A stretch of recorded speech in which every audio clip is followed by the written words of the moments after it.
Hello friends, welcome to my YouTube channel The Web as Education. So friends, आज থেকে WBP GK question series সেটা আমার the web as education চ্যানেলে এরপর থেকে পেয়ে যাবে। কারণ অনেকের রিকোয়েস্ট ছিল যে স্যার WBP এক্সাম কিন্তু হবে, এবং not only WBP constable, KP রয়েছে, WBP এসআই রয়েছে, কেপি এসআই রয়েছে, এই সমস্ত পরীক্ষার কিন্তু এক্সাম একের পর এক কিন্তু হবে। এবং প্রত্যেক পরীক্ষাকে অর্থাৎ ডিফেন্সের যে সমস্ত এসএসসি জিডি, তারপরে এমটিএস হাবিলদার, এই সমস্ত এক্সামকে টার্গেট করে এখানে মিক্সড জিকে সিরিজ কিন্তু হচ্ছে। এখানে প্রত্যেকটা প্রশ্ন কিন্তু প্রিভিয়াস ইয়ার অর্থাৎ PYQS প্রশ্ন, এবং প্রত্যেকটা প্রশ্নই কিন্তু খুবই গুরুত্বপূর্ণ এবং আগামীতেও কিন্তু এই প্রশ্নগুলো আসার মতোই প্রশ্ন। তো প্রথমেই বলবো, চ্যানেলটি শুরু করার আগে বা ভিডিওটি শুরু করার আগে যারা চ্যানেল নতুন আছো অবশ্যই চ্যানেলটি সাবস্ক্রাইব করে বেল নোটিফিকেশন অন করো, যাতে এই ধরনের চাকরির গুরুত্বপূর্ণ ক্লাসগুলো তোমরা নোটিফিকেশন আকারে পেয়ে থাকো। এবং প্রত্যেকটা ভিডিও কিন্তু ইম্পর্ট্যান্ট, আর প্রত্যেকটা ভিডিওর কিন্তু যে পিডিএফ ক্লাসের পিডিএফটা সেটা কিন্তু তোমরা আমার দ্য ওয়েব অ্যাস এডুকেশন যে টেলিগ্রাম চ্যানেল রয়েছে সেখানে কিন্তু তোমরা পেয়ে যাবে। তো ভিডিওটি শেষ পর্যন্ত দেখো, আশা করছি সকলেই ভালো লাগবে, আর ভিডিওটি লাইক ও বন্ধুদের সাথে শেয়ার অবশ্যই করো। তো চলো আজকের যে ক্লাস সেটা শুরু করা যাক। দেখো আজকে যে প্রথম প্রশ্ন রয়েছে সেটা হচ্ছে 1 নম্বর প্রশ্ন, যে শিখদের পঞ্চক, এই শিখদের যে পঞ্চক এই ধারণা বা ধারণ করার যে নির্দেশ সেটা কোন ধর্মগুরু দিয়েছিলেন? তো আমরা জানি যে শিখদের বিভিন্ন যে দশম গুরু পর্যন্ত ছিল, প্রথম গুরু গুরু নানক ছিল, তো এভাবে দশম গুরু পর্যন্ত 10 জন গুরু ছিল শিখদের। তার মধ্যে কোন শিখ গুরু পঞ্চক এর ব্যবহার বা ধারণ করার ক্ষমতা বা নির্দেশ দিয়েছিলেন? তো এক্ষেত্রে সঠিক উত্তর কী হবে? না, এক্ষেত্রে সঠিক উত্তর যাবে তোমাদের একের দাগের অপশন সি, অর্থাৎ গুরু গোবিন্দ সিং। গুরু গোবিন্দ সিং কিন্তু শিখদের পঞ্চক ধারণ করার ক্ষমতা দিয়েছিলেন। তো এখানে মনে রাখবে, গুরু গোবিন্দ সিং ছিলেন কিন্তু এখানকার কি পঞ্চকের ধারণার দেওয়ার যে প্রবর্তক তিনি ছিলেন গুরু গোবিন্দ সিং। নেক্সট দেখো 2 নম্বর প্রশ্ন, সেটা হচ্ছে মোহাম্মদ বিন তুগলক। মোহাম্মদ বিন তুগলক বলছে তার রাজধানী দিল্লি থেকে কোথায় স্থানান্তরিত করেন? তো তুগলক বংশের একজন রাজা বা সম্রাট তিনি ছিলেন মোহাম্মদ বিন তুগলক। তো তার রাজধানী তিনি দিল্লি থেকে কোথায় স্থানান্তরিত করেছিলেন? অপশান এতে দেখো রয়েছে কনৌজ, অপশান বিতে রয়েছে দেবগিরি, অপশান সিতে তাঞ্জোর এবং অপশান ডিতে পাটলিপুত্র। তো তিনি কোথায় তার রাজধানী স্থানান্তরিত করেছিলেন? না, এক্ষেত্রে সঠিক উত্তর হচ্ছে অপশান বি, অর্থাৎ দিল্লি থেকে তিনি দেবগিরিতে তার রাজধানী স্থানান্তরিত করেছিলেন। 3 নম্বর প্রশ্ন, যে 1885 সালে কংগ্রেসের প্রথম অধিবেশন নিম্নোক্ত কোন শহরে অনুষ্ঠিত হয়েছিল? 1885 সালে কংগ্রেসের যে অধিবেশন হয়েছিল, প্রথম অধিবেশন, এটা কিন্তু মনে রাখবে। তো এখানে বলছি প্রথম কোথায় অনুষ্ঠিত হয়েছিল কংগ্রেসের প্রথম অধিবেশন? তো এক্ষেত্রে সঠিক উত্তর কী হবে 3-এর দাগের? আর 3-এর দাগের সঠিক উত্তর যে অপশান কি সি, অর্থাৎ বোম্বাই। বোম্বাইয়ের কি গোকুল দাস তেজপাল যে কলেজ, সে কলেজে কিন্তু কংগ্রেসের প্রথম কিন্তু অধিবেশন হয়েছিল। নেক্সট 4 নম্বর প্রশ্ন, যে নিম্নলিখিত কোন সম্রাট বাংলার আকবর নামে পরিচিত? এটাও কিন্তু একটা গুরুত্বপূর্ণ প্রশ্ন এবং প্রত্যেক পরীক্ষাতেই কিন্তু এই প্রশ্নটা এসছে, নিম্নের কে বাংলার আকবর নামে পরিচিত? দেখো অপশানগুলো কী রয়েছে। অপশান এতে হুমায়ুন শাহ, অপশান বিতে ইলিয়াস শাহ, অপশান সিতে বরকত শাহ, অপশান ডিতে হুসেন শাহ। এক্ষেত্রে 4-এর দাগের সঠিক উত্তর কী হবে?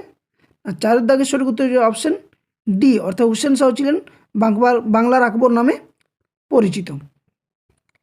নেক্সট দেখো 5 নম্বর প্রশ্ন, যে 1938 সালে সর্বপ্রথম কোন কংগ্রেস অধিবেশনে শ্রী সুভাষচন্দ্র বোস সভাপতি নির্বাচিত হন? তো কংগ্রেসের বিভিন্ন যে অধিবেশনগুলো হতো তার মধ্যে বিভিন্ন সভাপতিও নির্বাচিত হতো। তো তার মধ্যে 1938 সালে সর্বপ্রথম কংগ্রেসের কোন অধিবেশনে কিন্তু সুভাষচন্দ্র বসু প্রথম নির্বাচিত সভাপতি হয়েছিলেন? অপশান এতে দেখো ত্রিপুরী, অপশান বিতে চৌরি চৌরা, অপশান সিতে কলকাতা, অপশান ডিতে হরিপুরা। তো এক্ষেত্রে 5-এর দাগের সঠিক উত্তর কী হবে? না, 5-এর দাগের সঠিক উত্তর যে অপশান ডি, অর্থাৎ হরিপুরা অধিবেশনে তিনি কংগ্রেসের প্রথম সভাপতি নির্বাচিত হয়েছিলেন, এবং এটি হয়েছিল কত সালে? 1938 সালে কিন্তু মনে রাখবে, 1938 সালে কিন্তু প্রথম অধিবেশনে তিনি সভাপতি হন। নেক্সট দেখো তারপরে 6 নম্বর প্রশ্ন, যে নিম্নোক্ত কোন বড়লাটকে ভারতের রেলপথের পথিকৃৎ বলা হয়? নিম্নোক্ত কোন বড়লাটকে ভারতের রেলপথের নির্মাণের যে রেলপথ নির্মাণ সেই নির্মাণের পথিকৃৎ বলা হয়? অপশান এতে লর্ড ডালহৌসি, অপশান বিতে লর্ড কার্জন, অপশান সিতে লর্ড মেয়ো, অপশান ডিতে লর্ড কর্নওয়ালিস। তো 6 দাগের সঠিক উত্তর কী হবে তোমরা কমেন্ট করো এটা। আর 6 দাগের সঠিক উত্তর হয়ে যাবে তোমাদের অপশান কি? অপশান এ, অর্থাৎ লর্ড ডালহৌসিকে বলা হয় ভারতের রেলপথ নির্মাণের পথিকৃৎ। তো অপশান এ হচ্ছে এখানে সঠিক উত্তর। নেক্সট দেখো 7 নম্বর প্রশ্ন, যে কত সালে মহাত্মা গান্ধী ডান্ডি অভিযান শুরু করেন? কত সালে মহাত্মা গান্ধী ডান্ডি অভিযান শুরু করেন? অপশান এতে দেখো 1930, অপশান বিতে 1920, অপশান সিতে 1935, অপশান ডিতে 1925। তো 7 দাগের সঠিক উত্তর কী হবে? নেগেটিভ সঠিক উত্তর যে অপশান এ, অর্থাৎ 1930 সালে মহাত্মা গান্ধী ডান্ডি অভিযান শুরু করেন। এই যে প্রশ্নগুলো আমি রেখেছি এগুলো কিন্তু ডাব্লিউবি অর্থাৎ পিআরবি বোর্ড থেকে করা বিভিন্ন যে পরীক্ষাগুলো হয়ে থাকে সেখান থেকে কিন্তু না প্রশ্ন, এবং সমস্ত প্রশ্নই কিন্তু PIQS, যেগুলো আগামী ডাব্লিউবি যে কোনো পরীক্ষার জন্য খুবই গুরুত্বপূর্ণ। কারণ তোমরা সকলে জানো প্রত্যেকটা পরীক্ষাতেই যে প্রশ্নগুলো আসে জিকে পার্টটা, সেখান থেকে কিন্তু রিপিটেড কিন্তু বারবার হতেই থাকে। তো এটা একটা গুরুত্বপূর্ণ প্রশ্ন ছিল যে কলকাতা কত সালে মহাত্মা গান্ধী ডান্ডি অভিযান শুরু করেছিলেন? না, এটা হচ্ছে 1930 সালে। তো ভিডিওটি যদি ভালো লাগছে তো অবশ্যই ভিডিওটি লাইক ও বন্ধুর সাথে শেয়ার অবশ্যই করো। আর যারা চ্যানেলে নতুন আছো অবশ্যই চ্যানেলটি সাবস্ক্রাইব করে বেল নোটিফিকেশনটি অন করে রাখুন। নেক্সট দেখো 8 নম্বর প্রশ্ন, সংহিতা, আরণ্যক, মহাভারত এবং উপনিষদ এর মধ্যে কোনটি বলছে বেদের অংশ নয়? তো দেখো 8 দাগের আমরা জানি যে সংহিতা একটা বেদের অংশ, আরণ্যক বেদের অংশ, উপনিষদ বেদের অংশ, কিন্তু মহাভারত কি বেদের অংশ বটে? না। তাহলে এখানে সঠিক উত্তর কী যাবে? Option A. 8 দাগের সঠিক উত্তর অপশান এ, অর্থাৎ মহাভারতটা কিন্তু বেদের কোনো অংশ নয়। নেক্সট দেখো 9 নম্বর প্রশ্ন, তারপর যে পল্লব বংশের শ্রেষ্ঠ সম্রাট বা সর্বশ্রেষ্ঠ সম্রাট কে ছিলেন? অপশান এতে কী রয়েছে দেখো, নরসিংহ বর্মন, অপশান বিতে দ্বিতীয় পুলকেশী, অপশান সিতে প্রথম রাজরাজ, এবং অপশান ডিতে কী রয়েছে তৃতীয় গোবিন্দ। তো এক্ষেত্রে সঠিক উত্তর কী হবে? না, এক্ষেত্রে 9 দাগের সঠিক উত্তর হয়ে যাবে তোমাদের পল্লব বংশের শ্রেষ্ঠ সম্রাটকে। অপশান কি কমেন্ট করো তোমরা। পল্লব বংশের সর্বশ্রেষ্ঠ সম্রাট হচ্ছে অপশান এ, অর্থাৎ নরসিংহ বর্মন। নরসিংহ বর্মন ছিলেন পল্লব বংশের সর্বশ্রেষ্ঠ রাজা বা সম্রাট বা শ্রেষ্ঠ সম্রাট। নেক্সট তারপর 10 নম্বর প্রশ্ন দেখো কি বলছে, ইংরেজ সরকারের পেশ করা ইলবার্ট বিল কিসের সঙ্গে সম্পর্কিত? তো এই যে বিভিন্ন বিলগুলো পাস হয়ে থাকে তো কিসের সাথে সম্পর্কিত এবং কি মূল বিষয় রয়েছে সেটাও কিন্তু প্রশ্নতে আসে। তো এখানে প্রশ্ন রয়েছে ইংরেজ সরকারের পেশ করা ইলবার্ট বিল কিসের সঙ্গে সম্পর্কিত ছিল? অপশানগুলো দেখো, অপশান এতে অর্থনীতি, অপশান বিতে ধর্ম, অপশান সিতে বিচার ব্যবস্থা এবং অপশান ডিতে সৈন্যবাহিনী। তো ইলবার্ট বিল কিসের সাথে সম্পর্কিত? না, 10 দাগের সঠিক উত্তর হয়ে যাবে অপশান সি, অর্থাৎ বিচার ব্যবস্থার সাথে সম্পর্কিত ছিল ইলবার্ট বিল। নেক্সট 11 নম্বর প্রশ্ন, যে মহাত্মা গান্ধী চম্পারণ নামক যে স্থান থেকে আইন অমান্য আন্দোলন শুরু করেন সেটি নিম্নলিখিত কোন রাজ্যটিতে অবস্থিত ছিল? তো মূল বিষয় হচ্ছে যে চম্পারণ সেটা কোথায় অবস্থিত? অপশান এতে দেখো উত্তরপ্রদেশ, অপশান বিতে রাজস্থান, অপশান সিতে দেখো কী রয়েছে মহারাষ্ট্র, এবং অপশান ডিতে রয়েছে বিহার। তো চম্পারণ আমরা সকলে জানি কোথায় অবস্থিত, কোন রাজ্যে? এটা হচ্ছে বিহার রাজ্যে অবস্থিত। তো অপশান ডি হচ্ছে 11 দাগের সঠিক উত্তর, অপশান ডি হচ্ছে সঠিক উত্তর। নেক্সট 12 দাগের প্রশ্ন, যে মুঘল আমলে প্রচলিত মনসবদারি ব্যবস্থা কিসের সঙ্গে সম্পর্কিত ছিল? তো মুঘল আমলে যে প্রচলিত মনসবদারি ব্যবস্থা ছিল সেটি কিসের সাথে? অপশান এতে দেখো অর্থনীতি, অপশান বিতে ধর্ম, অপশান সিতে বিচার ব্যবস্থা এবং অপশান ডিতে সৈন্যবাহিনী। সেক্ষেত্রে 12 দাগের সঠিক উত্তর কী হবে? 12 দাগের সঠিক উত্তর হয়ে যাবে অপশান ডি, অর্থাৎ সৈন্যবাহিনীর সাথে সম্পর্কিত ছিল এই মনসবদারি ব্যবস্থা।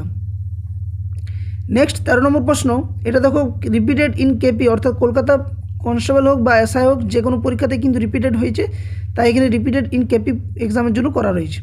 তো বাংলার আকবর কাকে বলা হয়? একবার জানলাম যে প্রতাপাদিত্য। অপশান বিতে কী রয়েছে? এর আগে আমরা জেনেছি শশাঙ্ক, অপশান সিতে ইলিয়াস শাহ, অপশান ডিতে হুসেন শাহ। তো 13 দাগের সঠিক উত্তর কী হবে তোমরা সকলে জানো, কমেন্ট করো। এক্ষেত্রে সঠিক উত্তর যাবে অপশন সি, অর্থাৎ হুসেন শাহ বাংলার আকবর নামে পরিচিত। নেক্সট 14 নম্বর প্রশ্ন, যে অষ্টাঙ্গিক মার্গ কোন ধর্মের সঙ্গে সম্পর্কিত ছিল? অষ্টাঙ্গিক মার্গ কোন ধর্মের সাথে সম্পর্কিত? অপশন এতে বৌদ্ধ, অপশন বিতে হিন্দু, অপশন সিতে ইসলাম, অপশন ডিতে জৈন। তো 14 দাগের সঠিক উত্তর কী হবে কমেন্ট করো। অষ্টাঙ্গিক মার্গ কোন ধর্মের সঙ্গে সম্পর্কিত? এক্ষেত্রে 14 দাগের সঠিক উত্তর যে অপশন এ, অর্থাৎ বৌদ্ধ ধর্মের সাথে সম্পর্কিত ছিল এই অষ্টাঙ্গিক মার্গ। নেক্সট দেখো 15 নম্বর প্রশ্ন, যে গুপ্ত সাম্রাজ্যের সরকারি ভাষা কী ছিল? গুপ্ত সাম্রাজ্যের সরকারি ভাষা কী ছিল? অপশান এতে রয়েছে দেখো হিন্দি, অপশান বিতে রয়েছে পালি, অপশান সিতে রয়েছে প্রাকৃত, অপশান ডিতে রয়েছে সংস্কৃত। তো 15 দাগের সঠিক উত্তর কী হবে না, 15 দাগের সঠিক উত্তর যে অপশান কি ডি, অর্থাৎ সংস্কৃত ভাষার সাথে সম্পৃক্ত ছিল এই গুপ্ত সাম্রাজ্যের যে প্রধান ভাষা সেটা হচ্ছে সংস্কৃত আর সরকারি ভাষা। নেক্সট 16 নম্বর প্রশ্ন, যে ভারতীয় কংগ্রেসের একমাত্র কোন অধিবেশনে মহাত্মা গান্ধী সভাপতিত্ব করেছিলেন? এটা কিন্তু ভিভিআই করে রাখো, এটা প্রত্যেক পরীক্ষাতে কিন্তু প্রশ্নটা এসেছে যে ভারতীয় জাতীয় কংগ্রেসের একমাত্র কোন অধিবেশনে মহাত্মা গান্ধী সভাপতিত্ব করেছিলেন? অপশান এতে করাচি, অপশান বিতে অমরাবতী, অপশান সিতে নাগপুর, অপশান ডিতে বেলগাঁও। তো এটা কিন্তু জানা দরকার সকলেরই। 16 দাগের সঠিক উত্তরে যাওয়া অপশান ডি, অর্থাৎ বেলগাঁও অধিবেশনে কিন্তু মহাত্মা গান্ধী কংগ্রেসের হয়ে সভাপতিত্ব করেন। নেক্সট দেখো 17 নম্বর প্রশ্ন, যে ভারতীয় জাতীয় কংগ্রেসের কোন অধিবেশনে পূর্ণ স্বরাজ এর অঙ্গীকার নেওয়া হয়? তো একটা কথা মনে রাখবে, জাতীয় কংগ্রেস একটা গুরুত্বপূর্ণ টপিক ইতিহাসের, যেখান থেকে প্রত্যেক বছরেই কিন্তু একটা না দুটো প্রশ্ন আসে। তো জাতীয় কংগ্রেসটা অবশ্যই সকলে একটু ডিটেলসে পড়ে যাবে। তো ভারতীয় জাতীয় কংগ্রেসের কোন অধিবেশনে পূর্ণ স্বরাজ এর অঙ্গীকার নেওয়া হয়েছিল? তো এক্ষেত্রে 17 দাগের সঠিক উত্তর কী হবে দেখো, অপশানগুলো কী রয়েছে, লাহোর 1929-এ, বিয়েতে রয়েছে মাদ্রাজ 1927 সালে যেটা হয়েছিল, সি হচ্ছে হরিপুরা 1938 এবং ডি হচ্ছে কলকাতা 1928। তো পূর্ণ স্বরাজ কোথায় করা হয়েছিল না, এখানে সঠিক উত্তর হবে 17 দাগের অপশান এ, অর্থাৎ লাহোর অধিবেশনে পূর্ণ স্বরাজের কথা বলা হয়। অপশান এ হচ্ছে এখানে সঠিক উত্তর। নেক্সট দেখো 18 নম্বর প্রশ্ন, কোন সভ্যতার অধিবাসীরা প্রথম নিকাশি ব্যবস্থার প্রচলন করেন? তো বিভিন্ন যে সভ্যতা ইতিহাসে রয়েছে, যেমন হরপ্পা সভ্যতা, মিশরীয় সভ্যতা, সিন্ধু সভ্যতা, এখান থেকে কিন্তু প্রশ্ন আসে। তো কোন সভ্যতার অধিবাসীরা প্রথম নিকাশি ব্যবস্থা প্রচলন করেন? অপশান এতে মেসোপটেমিয়া সভ্যতা, অপশান বিতে মিশরীয় সভ্যতা, অপশান সিতে সিন্ধু সভ্যতা, অপশান ডিতে চৈনিক সভ্যতা। তো এক্ষেত্রে নিকাশি ব্যবস্থা প্রথম কোন সভ্যতা করেছিল না, 18 দাগের সঠিক উত্তর হচ্ছে অপশান সি, অর্থাৎ সিন্ধু সভ্যতার অধিবাসীরা প্রথম নিকাশি ব্যবস্থা প্রচলন করেন। নেক্সট তারপরে 19 নম্বর প্রশ্ন, যে কত সালে সর্বভারতীয় কিষাণ সভা প্রতিষ্ঠিত হয়? সর্বভারতীয় কিষাণ সভা কত সালে প্রতিষ্ঠিত হয়? অপশান এতে 1916, অপশান বিতে 1926, অপশান সিতে 1936, অপশান ডিতে 1946। তো 19 দাগের সঠিক উত্তর কী হবে না, কত সালে সর্বভারতীয় কিষাণ সভা প্রতিষ্ঠিত হয়েছিল? অপশান সি, অর্থাৎ 1936 সালে কিন্তু সর্বভারতীয় কিষাণ সভা প্রতিষ্ঠিত হয়।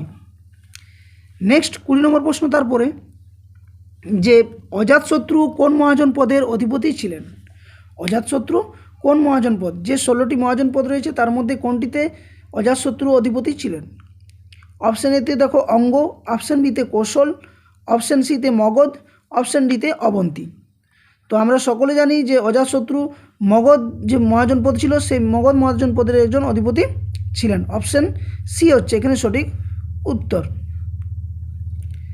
নেক্সট তারপর দেখো 21 নম্বর প্রশ্ন, কি বলছে, যে কোন মোগল সম্রাট দিন ইলাহি প্রচলন করেন? তো দিন ইলাহি কোন মোগল সম্রাট প্রচলিত করেন?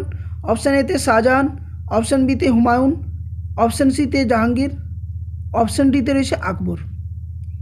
তো 21 দাগের সঠিক উত্তর কী হবে কমেন্ট করো তোমরা, কোন মোগল সম্রাট দিন ইলাহি প্রচলন করেছিলেন? এক্ষেত্রে সঠিক উত্তর হয়ে যাবে অপশান ডি, অর্থাৎ আকবর কিন্তু দিন ইলাহি প্রচলন করেছিলেন। অপশান ডি হচ্ছে এখানে সঠিক উত্তর। নেক্সট 22 নম্বর প্রশ্ন, 1857 সালের মহাবিদ্রোহের সময় কানপুরে কে বিদ্রোহের নেতৃত্ব দিয়েছিলেন? তো মহাবিদ্রোহে কোন কোন জায়গা থেকে কে নেতৃত্ব দিয়েছিলেন সেটা একটা গুরুত্বপূর্ণ টপিক। এবং কত সালে মহাবিদ্রোহ হয়েছিল? 1857 সালে। প্রথম শহীদ কে ছিলেন? তো এই প্রশ্নগুলো অবশ্যই আসে। তো কানপুর থেকে কে নেতৃত্ব দিয়েছিলেন? অপশান এতে রয়েছে নানা সাহেব, অপশান বিতে দ্বিতীয় বাহাদুর শাহ, অপশান সিতে রানী লক্ষ্মীবাই এবং অপশান ডিতে রয়েছে বেগম হজরত মহল। তো 22 দাগে সঠিক উত্তর কী হবে? না 1857 সালে মহাবিদ্রোহের সময় কানপুরের কে নেতৃত্ব দিয়েছিলেন? এক্ষেত্রে সঠিক উত্তর হচ্ছে 22 দাগের অপশান এ, অর্থাৎ নানা সাহেব কানপুর থেকে কিন্তু নেতৃত্ব দেন মহাবিদ্রোহের সময়। নেক্সট কথা বলি 23 নম্বর প্রশ্ন, বৌদ্ধ ধর্মগ্রন্থ ত্রিপিটক কোন লিপিতে লেখা? ত্রিপিটক, তাহলে বৌদ্ধ ধর্মগ্রন্থ আমরা জানলাম কি ত্রিপিটক। তো ত্রিপিটক কোন লিপিতে লেখা? অপশান এতে হিন্দি, অপশান বিতে পালি, অপশান সিতে সংস্কৃত এবং অপশান ডিতে প্রাকৃত। তো এক্ষেত্রে 23 দাগে সঠিক উত্তর কী হবে? অপশান কি বি, অর্থাৎ পালি ভাষাতে রচিত গ্রন্থ হচ্ছে এই ত্রিপিটক এবং এটা বৌদ্ধ একটা ধর্মগ্রন্থ। নেক্সট দেখো 24 নম্বর প্রশ্ন, সিন্ধু সভ্যতার উল্লেখযোগ্য বন্দর কোনটি ছিল? সিন্ধু সভ্যতার উল্লেখযোগ্য বন্দর কোনটি ছিল? অপশান এতে লোথাল, অপশান বিতে কালীবঙ্গান, অপশান সিতে সুরকোটরা এবং অপশান ডিতে রয়েছে ধোলাবিরা। তো এক্ষেত্রে সঠিক উত্তর কী হবে? না সিন্ধু সভ্যতার উল্লেখযোগ্য বন্দরটি হচ্ছে 24 দাগের অপশান এ, অর্থাৎ লোথাল। লোথাল একটা সিন্ধু সভ্যতার গুরুত্বপূর্ণ এবং উল্লেখযোগ্য বন্দর ছিল। নেক্সট 25 নম্বর প্রশ্ন এবং আজকের শেষ প্রশ্ন, কারণ প্রত্যেক দিন 25টা করে প্রশ্ন করব যাতে করে সকলেরই মনে থাকে এবং গুগলে না যায়। তো যারা ক্লাসটি দেখছো অবশ্যই ক্লাসটি লাইক করো এবং বন্ধুদের সাথে শেয়ার অবশ্যই করবে। আর সাথে সাথে যারা চ্যানেলে নতুন আছো অবশ্যই চ্যানেলটি সাবস্ক্রাইব করো, কারণ এখান থেকে ডাব্লিউপি এরপর কিন্তু কন্টিনিউ এবং ফুল প্রিপারেশানের জিকের জন্য ক্লাস করানো হবে। তো যারা এখনও পর্যন্ত সাবস্ক্রাইব করনি অবশ্যই সাবস্ক্রাইব করবে এবং খুবই গুরুত্বপূর্ণ প্রশ্ন কিন্তু এখানে আলোচনা করা হবে। প্রত্যেক দিন 25টা বা 30টা তোমরা কমেন্ট করে জানাও যে কতগুলো প্রশ্ন একদিনে হলে ভালো হয়। তো দেখো 25 নম্বর প্রশ্ন, ভারতীয় জাতীয় কংগ্রেসের কোন অধিবেশনে পূর্ণ স্বরাজ এর অঙ্গীকার নেওয়া হয়েছিল? এটাও কিন্তু রিপিটেড দেখতে পেলে একটু আগে। তো repeated in WP constable, lady constable prelims 2020-তে কিন্তু এটা রিপিটেড হয়েছে। তো বুঝতে পারছো কত রিপিটেড প্রশ্ন কিন্তু হয়। আরও অনেক দেখাবো, তোমরা যদি ক্লাসগুলো দেখতে থাকো তো অনেক প্রশ্নই কিন্তু রিপিটেড হয়। তো কমেন্ট বক্সে জানাও যে কোন অধিবেশনে কংগ্রেসের কোন অধিবেশনে বলছে পূর্ণ স্বরাজের অঙ্গীকার নেওয়া হয়েছিল। অপশান এতে লাহোর 1929, অপশান বিতে মাদ্রাজ 1927, অপশান সিতে হরিপুরা 1938 এবং অপশান ডিতে কলকাতা। দেখো একদম মানে কী বলবো, অপশানগুলো কিন্তু সেম রেখে দিয়েছে একদম। তো 25 দাগের সঠিক উত্তর কী হবে? পূর্ণ স্বরাজের অধিকার, এটা হচ্ছে অপশান এ, অর্থাৎ লাহোর অধিবেশন 1929-এ কিন্তু এই কংগ্রেসের পূর্ণ স্বরাজের কিন্তু অঙ্গীকারবদ্ধ হয়। তো এই ছিল তোমাদের আজকে মোট 25টা প্রশ্ন। যদি ভিডিওটি ভালো লাগে অবশ্যই চ্যানেলটি সাবস্ক্রাইব করো এবং ভিডিওটি লাইক ও বন্ধুর সাথে শেয়ার করো। আর কমেন্ট বক্সে কমেন্ট করে জানাও যে ক্লাসগুলো কেমন লাগছে এবং কী কী ক্লাস চাইছো। ডিটেলসও অনেক ক্লাস করানো আছে। অবশ্যই তোমরা যদি দ্য ওয়েব এডুকেশন আমার চ্যানেলের প্লেলিস্টটিকে ভিজিট করো, ওখানে কিন্তু অনেক ক্লাস তোমরা পেয়ে যাবে। এবং ডাব্লিউপির এক্সাম খুব তাড়াতাড়ি শীঘ্রই হবে, কারণ ওবিসি মামলা জানো যে 7 তারিখে উঠতে চলেছে সুপ্রিম কোর্টে আমাদের। এবং আশা করা যায় যে কিছু একটা মানে ভালো সংকেত বা সদর্থক একটা মনোভাব দেখা দিবে এবং একটা ভালো রেজাল্ট আসবে। তো তাই হাতে সময় কম রয়েছে, খুব তাড়াতাড়ি কিন্তু নিজেদেরকে প্রিপারেশন করে চলতে হবে এবং পড়ার প্রতি কোনো রকমই অনীহা করা চলবে না। তো ভিডিওটি ভালো লাগলে লাইক শেয়ার এবং কমেন্ট করো অবশ্যই। আর চ্যানেল নতুন থাকলে অবশ্যই চ্যানেলটি সাবস্ক্রাইব করো। ধন্যবাদ, জয় হিন্দ।